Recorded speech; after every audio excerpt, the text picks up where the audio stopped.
Hi, I'm Dr. Bhargav Raut from Pathofast Lab, Pune, and I'm a pathologist with almost 10 years of experience in reporting different blood tests, including the Widal test, and I'm going to help you understand how to interpret the test results. To start with, I've included a chart of the different normal ranges for the Widal test. The titers at which we call the test positive are the ones which start in red. You can see that the titer or the cutoff is different for every type of antibody that we test in the Widal test. We have 4 different antibodies: OH, AH, and BH. So for the O and the AH, we consider it to be positive if the titer is at least 1 divided by 80 or more. And for the H and the BH, we consider the titer to be significant only if it is at least at 1 divided by 160 or more. If you're confused about how to read these titers, I have done another video on understanding the normal ranges of the Widal test. Please check that out. I've linked to it in the description of this video.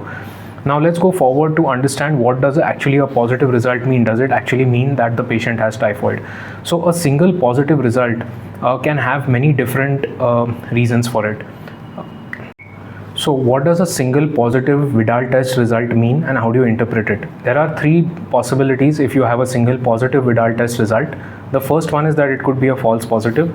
False positives in the Widal test are seen in people who have already been vaccinated for typhoid in the past, people with other salmonella subtypes, infections, other salmonella types, and also someone who may have another unrelated infection. For example, even patients with dengue and malaria sometimes show a positive Widal test.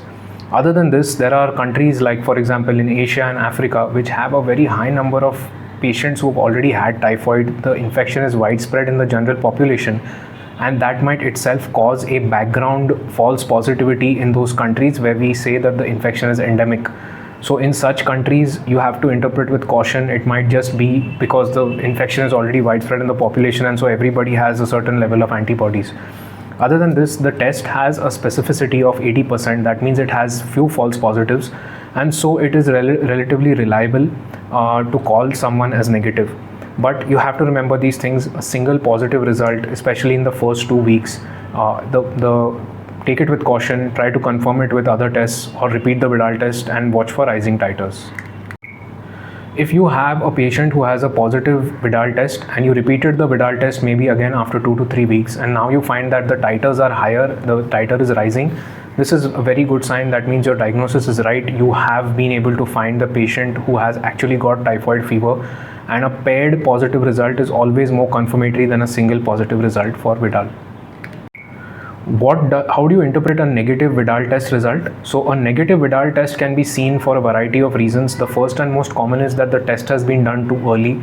If a patient is tested, if you get tested for Widal in the first 10 to 12 days, you may not even get any result because the antibodies take some time to develop. So the first thing is that it's just too early to test. If you are in fact testing in the 2nd or 3rd week of the fever and it is still negative, one thing that you have to remember is that the Widal test has a sensitivity of just 50%. That means it's going to miss half the cases anyway by default.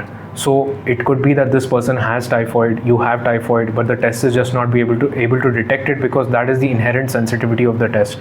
So you have to keep this in mind. Consider getting a blood culture, a bone marrow culture, or repeating the Widal test after a couple of weeks to look for a rising titer. That's how we interpret the Widal test.